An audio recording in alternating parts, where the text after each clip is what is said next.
Good afternoon viewers and welcome to the EduSat lecture for the science stream. Today we are going to discuss another topic which is very relevant to all the society, anemia. We know anemia, many women, children are the major sufferers of this disease. Many of us may be facing tiredness, loss of appetite and general tiredness and not willingness to work all the time. Even though we might be taking good nutritious diet, but we might be missing some important nutrients and micronutrients and minerals. So today we will be talking about anemia. What are the types? We will be looking at 5 major types of anemia and our focus today will be on autoimmune anemia. This is a disease which gradually develops as there are several cross reactivities that occur as one ages and the body mechanisms fight against its own blood producing cells. So we will be looking at this type of anemia and Dr. Amit Bhattacharya, who is assistant professor at Ramjas College, University of Delhi, who has been bringing very relevant health related topics to this forum, will again discuss in depth about anemia. So we welcome Dr. Amit Bhattacharya. Thank you, ma'am. Thank you very much.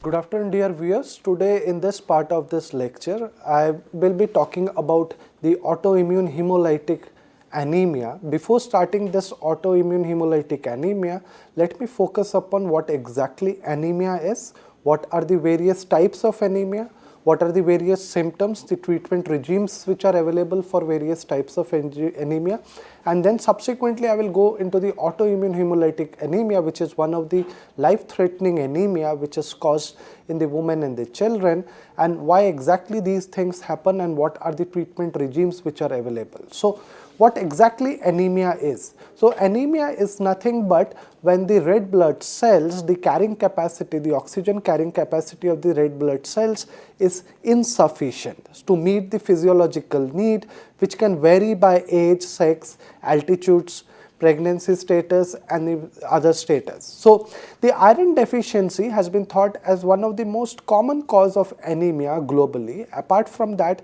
there are various other conditions also which are responsible for anemic condition, which includes folate, vitamin B12, vitamin A deficiency. There are a number of infectious diseases such as the chronic inflammation, parasitic infections, inherited disorders, which all can cause anemia.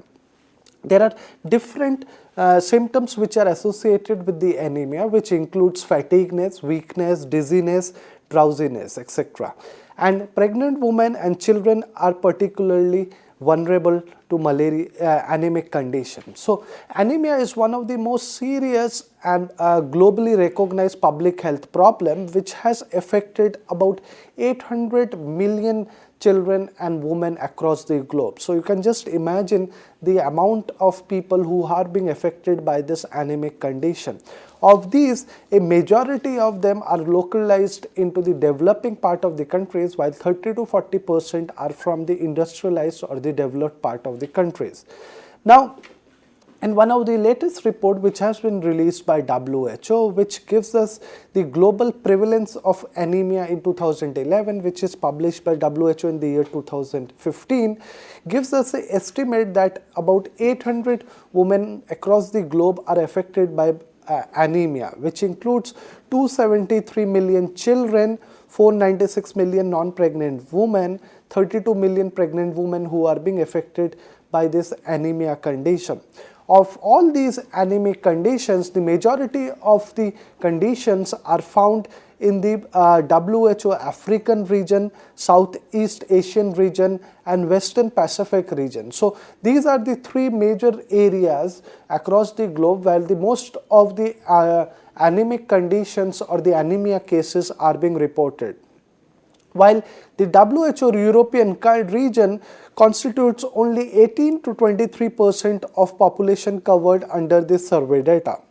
Now, if we see the global map which is being released by the WHO, this is the map in which the infants and the children of the age 6 to 59 months are being shown who are being affected by the anemia condition. Now, the various colors show the percentage prevalence of anemia in the infants or the children across the globe. So we can see that majorly in the Africa and the South Asian region, there is a high percentage of infants and children who are anemic, which contributes to about 40 to 60% of the total sources. Now, rest of the part of the world carries about 20 to 40% of prevalence of anemia. Now, if we see the next map over here, the anemia which is prevalent in the pregnant women. So, they aged between 15 to 49 years, and if we see this map over here, most of these anemic pregnant women are located in India, which has got a prevalence percentage of about between 40 to 59%, while the other regions includes the African regions, the WHO African region, while the European region contributes to about 20 to 30% of the prevalence of anemia across the globe. Now, what exactly anemia is, we just discussed. Anemia is a condition in which the number of red blood cells or the amount of hemoglobin, which is the protein present within the red blood cell that carries the oxygen, is low. So, both the number of red blood cells can be low, or the amount of hemoglobin which is present within those red blood cells can be low. So, it can be either of the two. Now, these red blood cells plays a very important role in the oxygen carrying capacity within our body circulation. So, the red blood cell contains a part which is called as the hemoglobin. The hemoglobin is made up of two parts. One is called as the heme, which is the iron part, while the protein part is called as the globin part. So, the protein part is the one which is responsible and enables them to carry the oxygen from the lung to the various parts of the body, while subsequently when the oxygen is being carried to the other parts of the body, they are reverted back to the lungs in the form of carbon dioxide by this red blood cells only. So, they play a very important role in the transfer of these oxygen and carbon dioxide across the lung to the parts of the bodies and back to the lungs for a proper oxygenation system. Now, when the number of these red blood cells is reduced or the amount of hemoglobin in them is low, the blood cannot perform the activity properly. So, it cannot have an adequate supply of oxygen present within it for the supply to the other parts of the body. So, an inadequate supply of oxygen is given to the tissues, due to which the tissues suffer from anoxia or lack of oxygen conditions, and subsequently the person start showing the symptoms of tiredness, fatigueness, loss of appetite, because there is lesser amount of oxygen which is being transferred to the body parts or the body tissue for the active functioning. Now, if we see the diagrammatic representation over here, what exactly the red blood cells does. So, the red blood cells takes up the oxygen from the lungs and transfers them to the rest part of the body. While it releases the oxygen, it takes up the carbon dioxide and transport it back to the lungs. So, it follows a transportation system within our body circulation, and which is essentially required for the oxygenation and decarboxylation of the various body parts. Now, there are 5 major types of anemia. These major types are, the first one is called as the iron deficiency anemia, which is caused due to the shortage of the element iron within the body. And we know that the bone marrow, where the erythropoiesis process in which the red blood cell synthesis or the various whole blood cell synthesis start taking place, needs iron to form the hemoglobin. So, the bone marrow requires iron as one of the major ingredients for the synthesis and formation of hemoglobin. So, wherever there is a deficiency of this iron, the hemoglobin is not synthesized and the red blood cells are not properly formed. Many of the conditions how this iron deficiency anemia occurs because of, in the case of the cancers, prolonged use of the aspirin, which is a vasodilator. The second type of the deficient anemia is called as the vitamin deficiency anemia. Now, the vitamin deficiency anemia is many times referred as the pernicious anemia. The body needs folate and vitamin B12 to produce sufficient number of healthy red blood cells. So, these particular micronutrients are essentially required by the body for proper synthesis, which are the folate and vitamin B12. So, there is a lack of these particular vitamins in the food sources causes decrease in the red blood cell productions within the bone marrow, subsequently leading to vitamin deficiency anemia. So, this is the second type of the anemia where a vitamin, majorly the folate and the vitamin B12, is causing a anemic condition. The third type is called as the chronic anemia. Most, as the name is suggesting, chronic means it might be related to some chronic disease or a disease which is remaining in our body for a prolonged period of time. For example, in the cases of cancer, HIV, rheumatoid arthritis, Crohn's disease, there are chances that the patient might suffer from these kinds of anemia. Now, what happens is, in these types of anemia, majorly the bone marrows are affected, due to which the production of red blood cells in the bone marrow get reduced and the person starts suffering from the anemic condition. The fourth type of anemia is called as the aplastic anemia, which is a life-threatening kind of anemia in which there is a reduced or decreased level of production of bone marrow cells, or the erythropoiesis decreases in the bone marrow cells. So, the ability to produce the red blood cells by the bone marrow reduces drastically, leading to subsequent reduction in number of white blood cells, red blood cells and other macrophages within our body condition. So, it is majorly caused by number of acute infections, drugs, autoimmune diseases. The fifth type of anemia is called as the hemolytic anemia.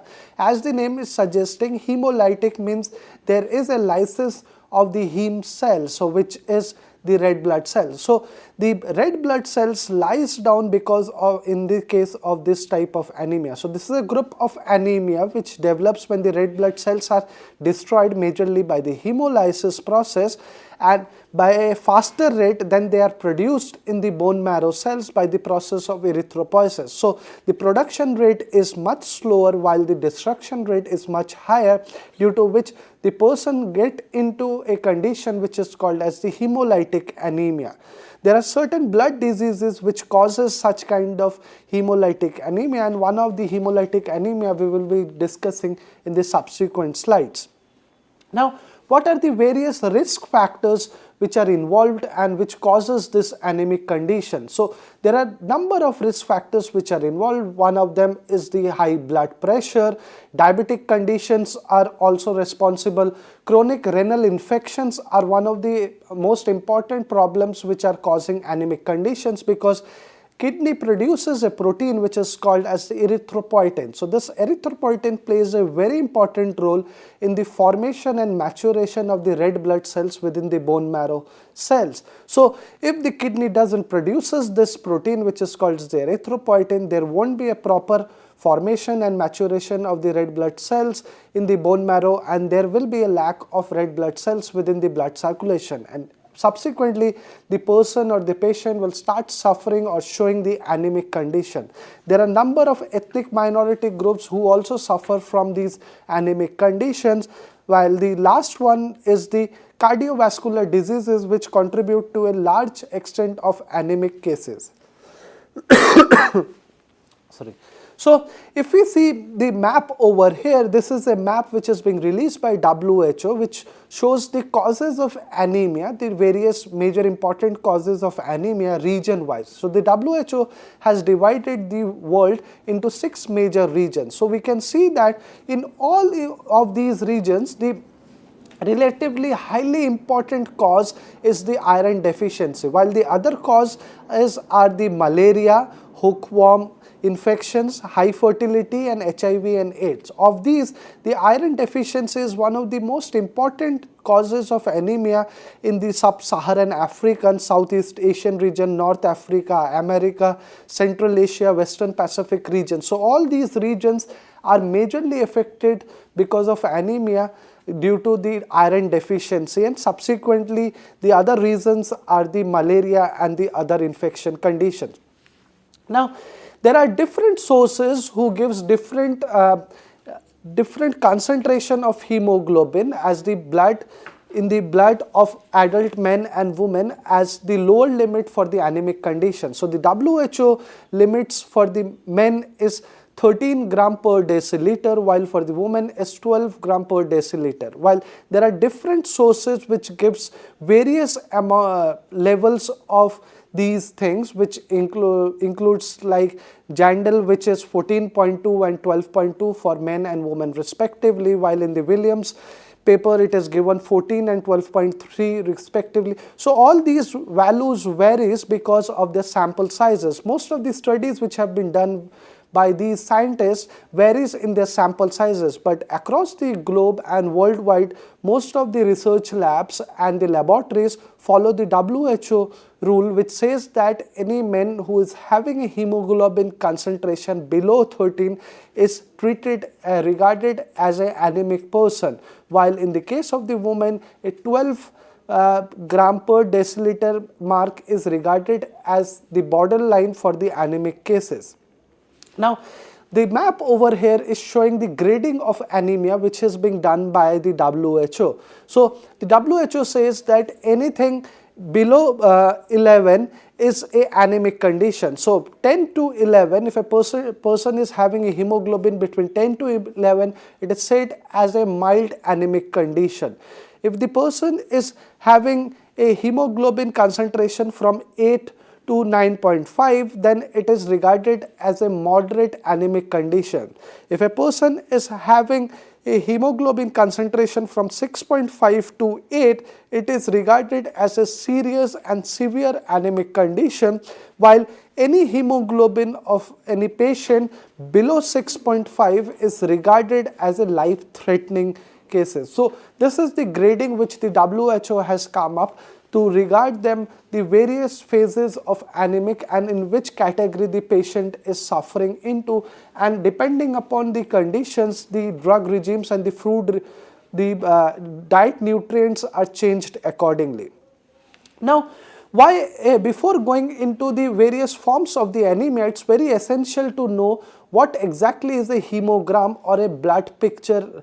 Blood tests are. So, why a complete blood picture or a blood test is important for all of us, which is many a times referred as the hemogram. So, a hemogram is nothing but a blood profile which is given by the laboratories to you, which gives you and screens you for a wide range of conditions and diseases. It monitors the various conditions and effectiveness of the various treatments regimes which are being started as one of the disease has been diagnosed. It helps to diagnose certain conditions like the anemia, infections, number of inflammations, bleeding disorders, leukemia. So all these particular diseases can be screened out from these complete blood pictures, while it helps the doctors to monitor the various chemotherapy and radiation therapy regimes in the patient who have been having cases of leukemia and the blood cancer reports have been there. So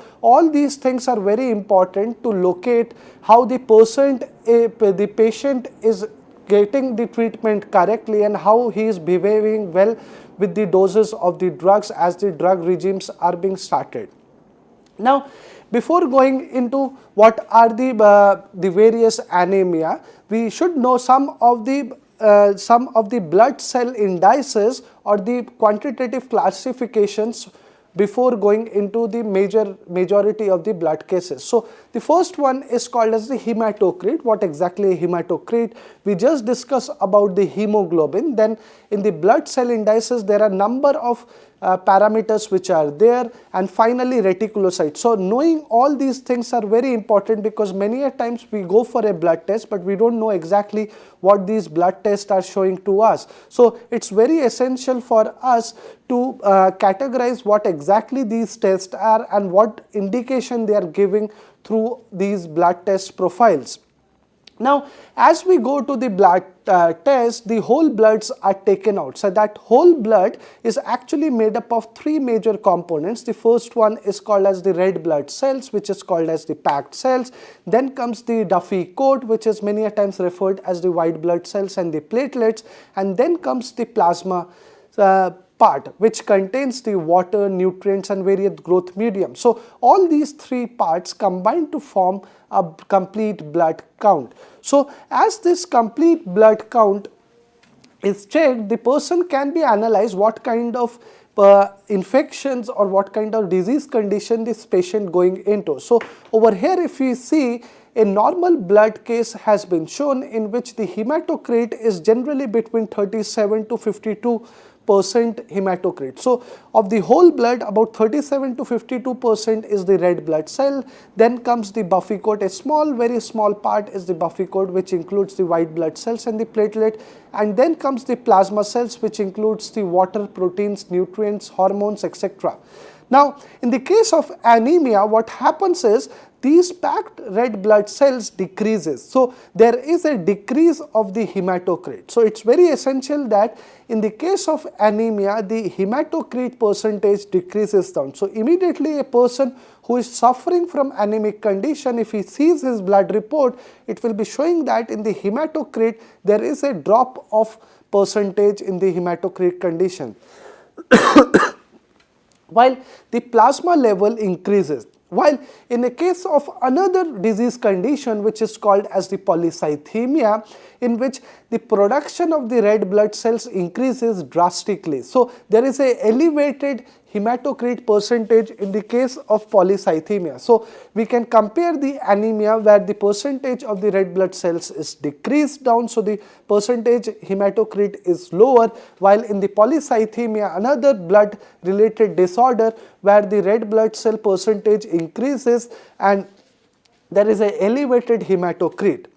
Now, the various red cells indices which we should know before going into the details of this anemia is, the first one is called as the mean corpuscular volume. So mean corpuscular volume is nothing but the average volume of the red blood cells throughout the body. So it is calculated as the hematocrit divided by the red blood cell count into 10, and it is expressed in a unit which is called as the femtoliter. The normal range of this MCV is 80 to 96 FL or femtoliter.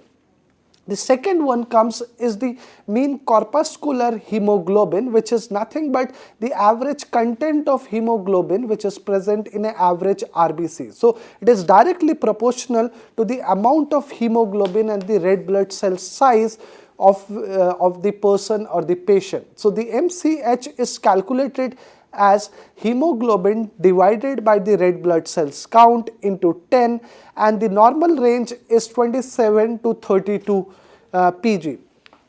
The third major red cell indices is the MCHC, which is mean corpuscular hemoglobin concentration, which is express of the average concentration of hemoglobin per unit volume of the red blood cells. So it is generally defined as the ratio of the weight of hemoglobin to the volume of the red blood cells, and the normal range is between 32 to 36%. So it's very essential to know in our blood report what is the mean corpuscular volume, what is the mean corpuscular hemoglobin, what is the mean corpuscular hemoglobin concentration, so as to know about the proper condition or morphology of our red blood cells, how healthy our red blood cells are and how much percentage of hemoglobin these red blood cells are having.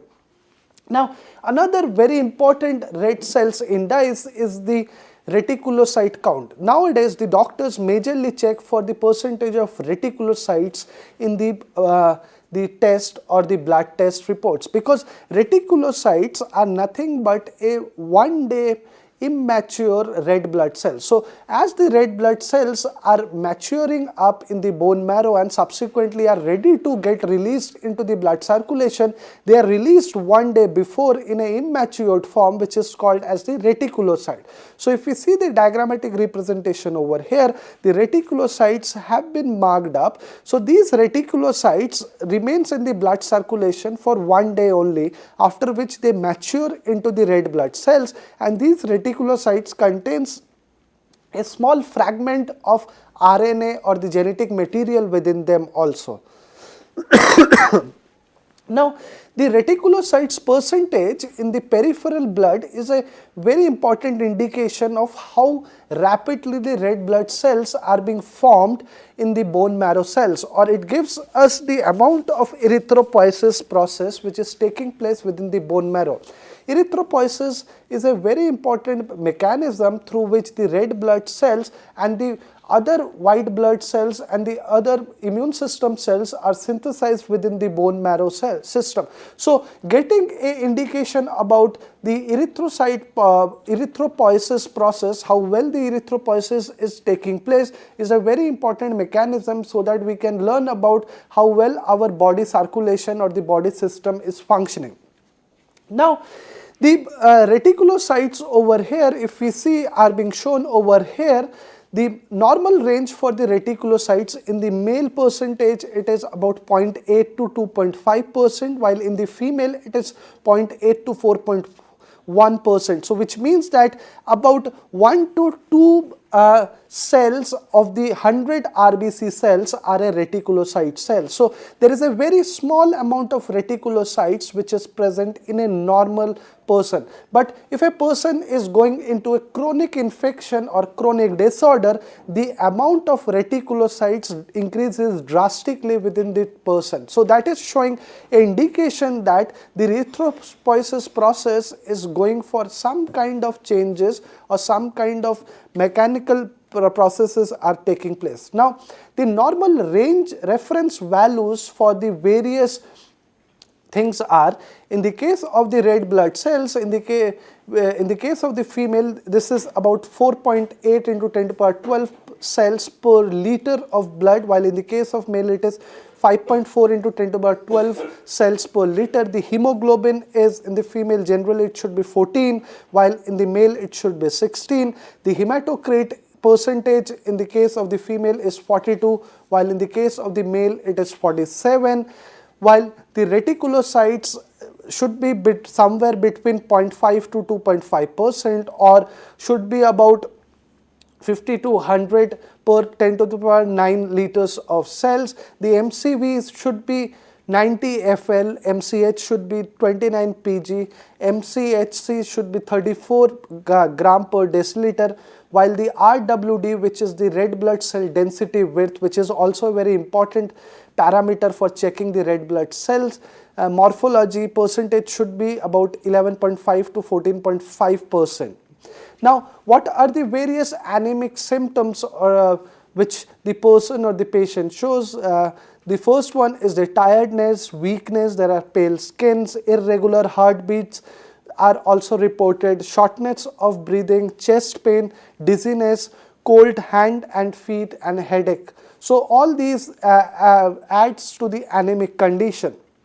Now, what are the various treatment regimes which are available for all the different 5 types of the anemia? So, in the 5 types of the anemia, the first iron deficiency anemia, the iron supplements are generally given, which are the folic acid and the vitamin B12 supplements majorly are recommended. Then the vitamin deficiency anemia, in which the food vitamin B12 injections are given, and there are number of injections which are given into the patient. Then there is anemia of chronic diseases. As such, there is no specific treatment for the anemia. Is the major treatment is a blood transfusion, or there are injections of synthetic erythropoietin which are known as Xyrop, which are being given to the patient according to hits his blood or the hemoglobin contents. Then comes in the case of the aplastic anemia, the treatment majorly includes blood transfusion because the person's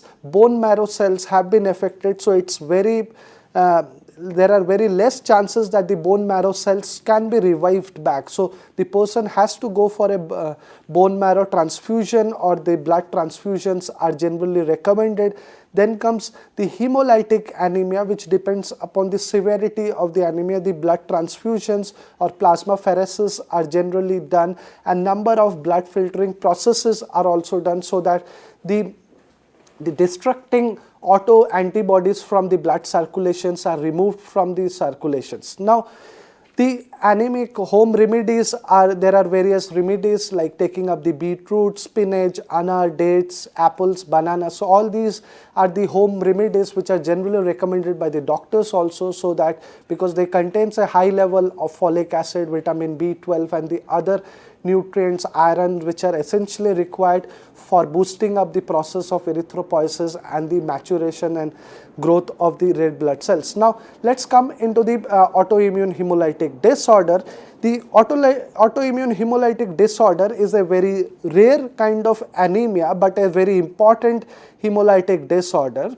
They range from mild symptomatic conditions to fatal symptoms, and the incidences rate of the autolytic hemolytic anemia, there are about 0.6 to 3 cases per 1 lakh person. So this is very rare, but most of the cases which have been reported have been fatal cases. So it's very essential to know what exactly this autoimmune hemolytic anemia is. So as the name is suggesting, autoimmune hemolytic anemia. So what is happening is, it is a group of disorders which is characterized by the malfunctioning of the immune system. So what the immune system is doing is, it is acting within our own red blood cells. So the red blood cell, which was earlier, which was regarded as the self, is now regarded as a non-self red blood cell. So the immune system become malfunction. So what it does is, it produces antibodies which are referred as the autoantibodies, and these autoantibodies then subsequently go and attacks the red blood cell of our own body circulation system. So what it is doing is, it is acting against its own cells with the help of the autoantibodies produced from the malfunctioned immune system. So as a return, what happens is, the red blood cells start getting damaged or they are getting destructed. So the red blood cells are now regarded as a foreign particle for our blood circulation. Earlier they was regarded as the self entity, but now they have been regarded as a foreign particle. The exact reason why exactly these autoantibodies acts against these red blood cells is still not clear. Lots of research are going on. Some of the latest research shows that there might be some kind of cross reactivity which might be developed in the person during the infection condition. So some of the foreign particle might have got into the person, he might have developed some antibodies against that foreign particle, and that foreign particle might be having some kind of proteins or something which are similar to the red blood cell surface proteins, and now these antibodies which were acting against these foreign particles have counteracted onto the red blood cells. So there is a cross reactivity between both of them, due to which the autoantibodies are now acting within the self red blood cells. But still the exact mechanism is elusive. People don't know what exactly happens and how exactly these things happen. But in this presentation I will try to show you what exactly happens within the body circulation.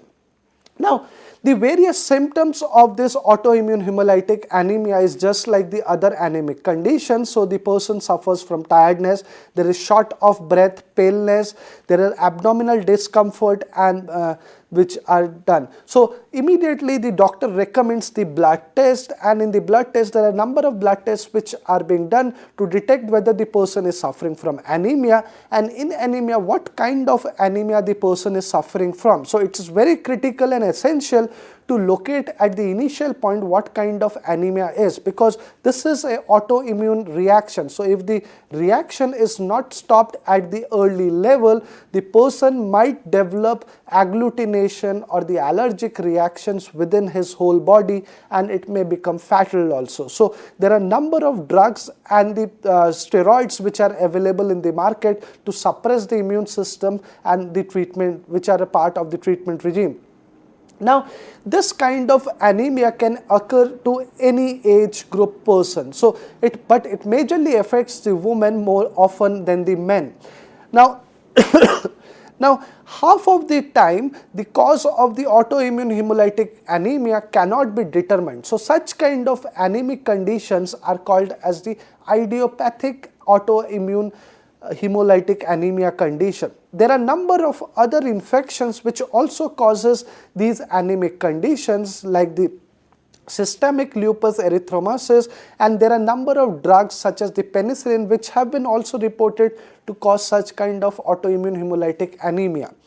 Now, this autoimmune hemolytic anemia have been subclassified into three major groups. The first one is called as the warm antibody autoimmune hemolytic anemia type. The second one is cold autoimmune hemolytic anemia, and the third one is the mixed type. So we'll come into each of them, what exactly they are and how they differ from each other.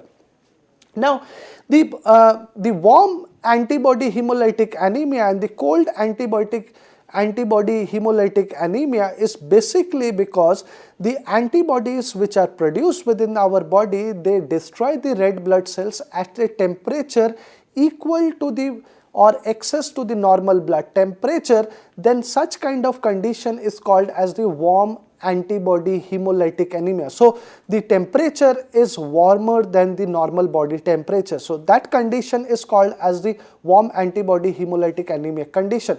When the antibody, the autoantibodies become active at a lower temperature, below the normal body temperature, they attack the red blood cells at this temperature which is well below the normal body temperature. Such kind of condition is called as the cold antibody hemolytic anemia condition. So both of them differ at the temperature at which the autoantibodies are targeting the red blood cells within the body circulation.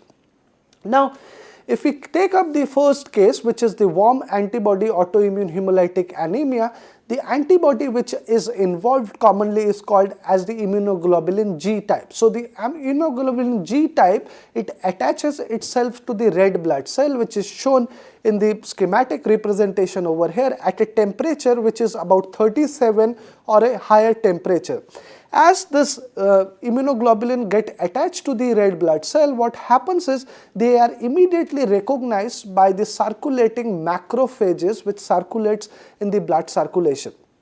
And these macrophages, what they do is they engulf them and take them into the spleen sites. In the spleen site. So in the spleen site, so what happens is these macrophages chops up the portion of the red blood cell membrane to which the immunoglobulins are attached. So as these macrophages chops up the red blood cell membrane, so what happens is the red blood cell becomes erratic. So the red blood cell no longer remains in the biconcave shape, it takes up a shape which is spherical in nature, and many a time it is referred as the spherocytes. So spherocytes are the one which are the hallmark feature of the warm antibody autoimmune hemolytic anemia.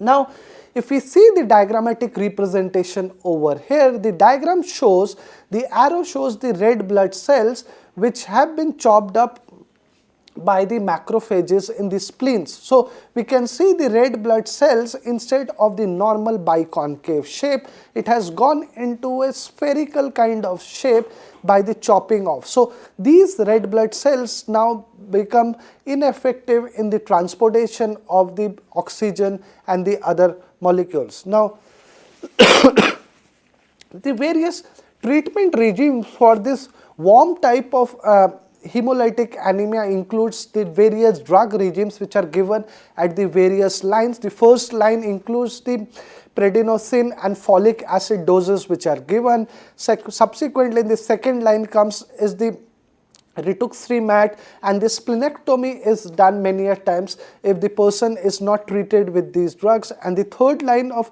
treatment contains cyclosporin and many of the other corticosteroids. So many of these steroids are given so that the immune system is suppressed. As the immune system will be suppressed, there won't be any production of autoantibodies, and these autoantibodies won't be able to affect or attack the red blood cells, and they won't be able to cause the damage or the destruction of the red blood cells. So many a times these corticosteroids are given to the patients who are showing acute symptoms of warm autoantibodies hemolytic anemia. Now let's come into the next part, which is called as the cold autoimmune hemolytic anemia. In this, the immunoglobulin M is involved. So immunoglobulin M, we know that it has got a pentameric structure. So with the help of this pentameric structure, it gets attached to the red blood cells. As soon as it gets attached to the red blood cell, what it does is it excites the complement system, which is another system, major system, which is running within our body circulation, which is similar like the immune system, involving number of protein. So this complement system is activated, in which the classical pathway of the complement system is activated, resulting in the formation of membrane attack complex. So as this membrane attack complex or MAC complex is formed in the red blood cells, the ingredients of the red blood cell, which is the hemoglobins, oozes out from the red blood cells, and the red blood cells get destructed or destroyed by this cold autoimmune hemolytic anemia. All these things, the attachment and the destruction, takes place at a temperature well below the body temperature. That's why the name has come up, cold autoimmune hemolytic anemia.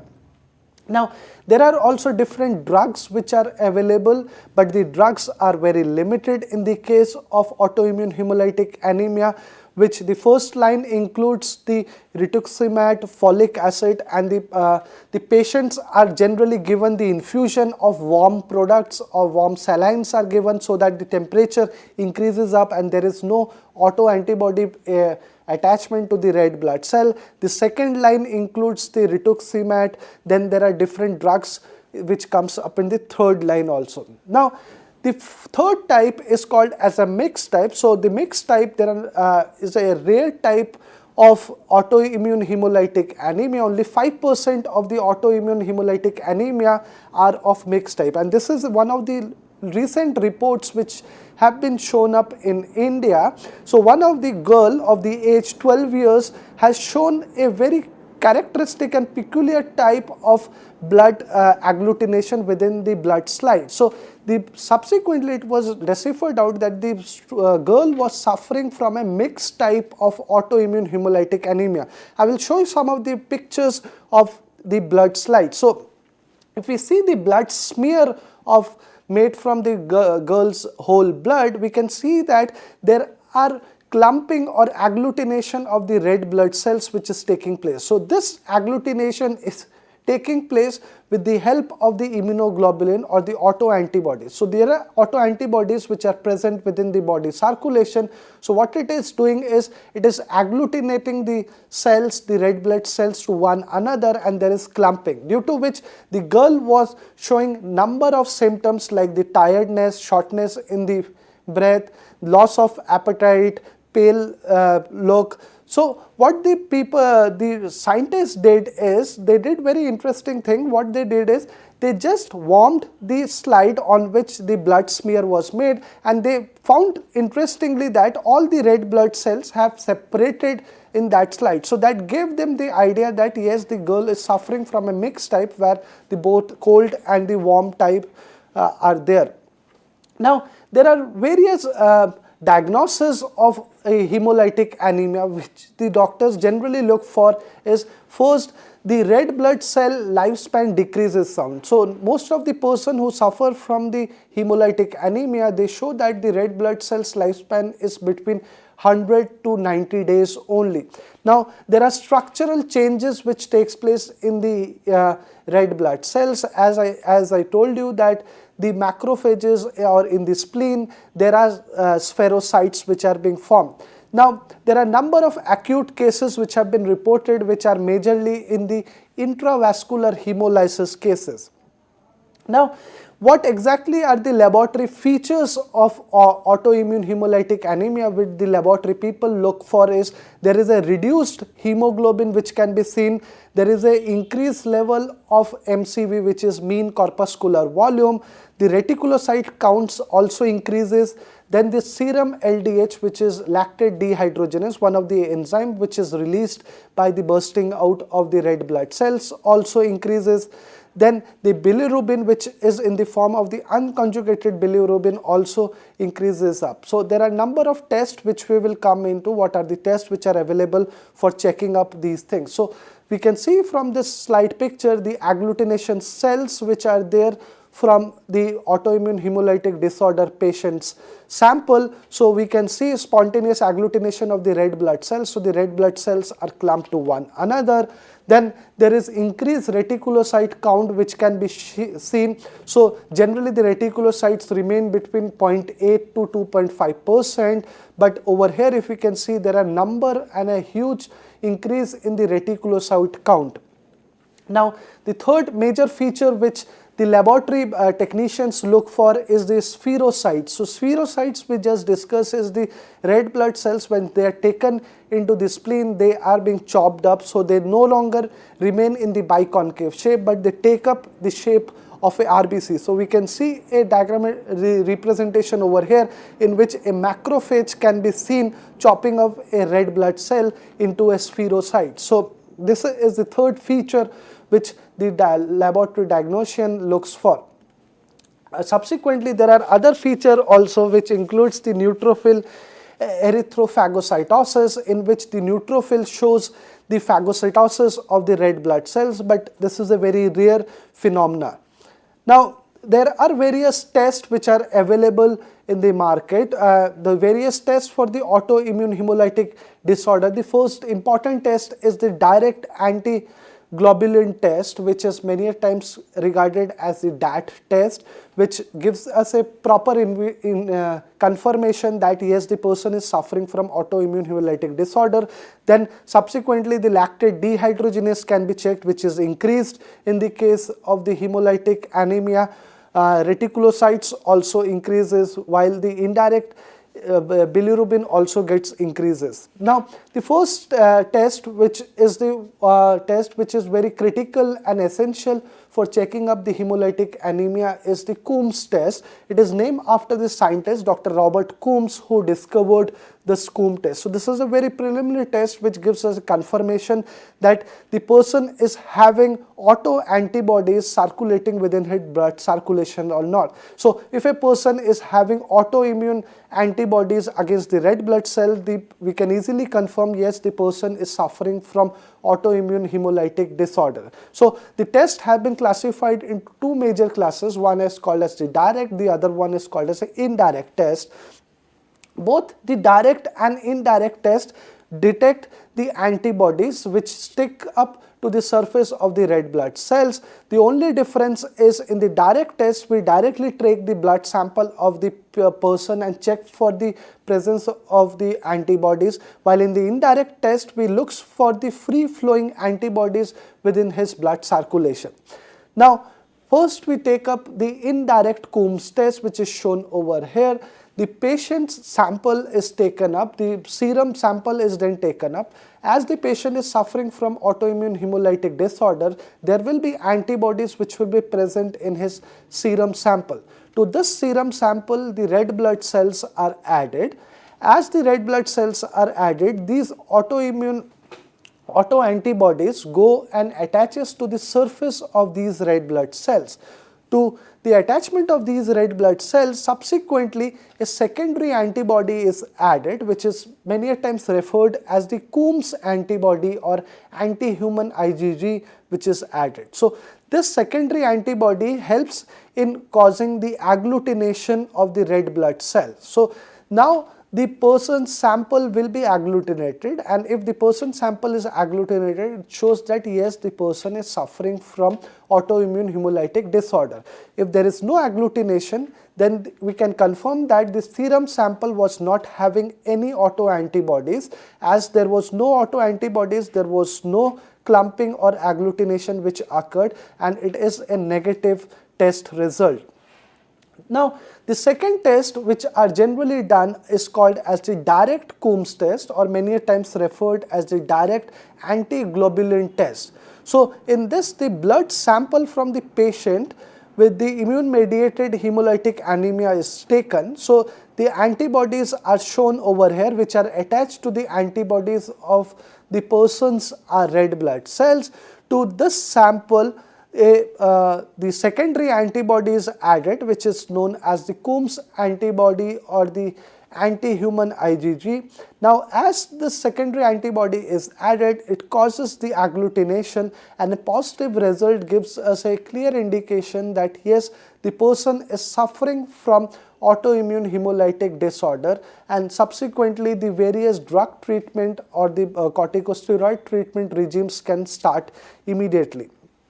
Now, if we see the results over here, both the results are shown. So, there is a Coombs negative result in which we cannot see any kind of clumping, while a positive result is also shown where we can clearly see clumping of the red blood cells, which shows that yes, the person's serum sample is containing auto antibodies against the red blood cell destruction. So, these kind of tests are initially done in the laboratory to confirm the person whether the person is suffering from the hemolytic anemia disorder or not. Now, what are the other abnormal results it can mean of? So, if the person is showing a abnormal or a positive Coombs test, there are a number of other disorders which can be also the person can be suffering from. One of them is we discussed is the hemolytic anemia. The person might be having chronic lymphocytic leukemia also. Then there might be some kind of infectious mononucleosis, mucoplasmal infections can be also there, and in the case of the transfusion reactions, before the transfusion reactions, most of the blood samples and the patients are checked for the anemic and all these conditions by these particular tests. Now, there are different treatment regimes which are available. If the person is showing a mild symptoms, so there is no as such treatments which are required, but a proper screening is required. If there is an increased red blood cell destruction which takes place, so the drugs which are called as a prednisone are started off. If the person is unresponsive to these steroids and these things, then the person goes for a splenectomy where the spleen is removed so that there is no production of these antibodies against the red blood cells. If it still persists, the person still shows some kind of hemolysis, then the immunosuppressants are started off, and if the person still shows number of abnormal conditions or the hemolysis, blood transfusions are being done where the bloods are also being filtered out. Now, if we see the various national nutritional anemic control program which have been started up by Government of India. So, under this national nutrition program, there are 5 major programs which have been started off, which is called as the Integrated Child Development Service Scheme. The second one is the midday meal program, which we can see in the picture and which is a very prevalent thing in the schools. Special nutrition program in which the pregnant women and the children below the age of 5 are given the doses of folic acid and iron supplements, and National Nutritional Anemic Prophylaxis program and the National Iodine Deficiency Disorder Control program. So, there are different programs which the Government of India has started, and number of programs have been started by National Rural Health Mission also to control and check the anemia at the very early level, because about 800 million children and women are affected across the globe because of anemic conditions. So, it's very essential to check what kind of anemia is, and if we can start the food supplements, the iron and the folic acid supplements at the early level, so the anemia can be traced out from this map. Thank you very much. Thank you. Thank you so much, sir. Your talk was very informative. You discussed all the types of anemias that they are affecting the children and women, and you also told us that nutrition is just one aspect of anemia. There are autoimmune aspects, and do you think that stem cell therapy could be effective in treating this disease? Yeah, it can be helpful also, but the thing is that we have to look upon what kind of stem cell therapies are being developed nowadays, because in the most of the anemia, like in the aplastic anemia and those things, the bone marrow cells are being affected. So it's very and we know that replacing and transfusing a bone marrow cells into the bone marrow and replacing them with the proper conditions is very tricky and tough, because the bone marrow contains a condition which is called as the microenvironment. So creating back that microenvironment is very tough. But even though we are hopeful that the stem cell research subsequently will come up as a boon for the treatment of anemia, but as it's always said,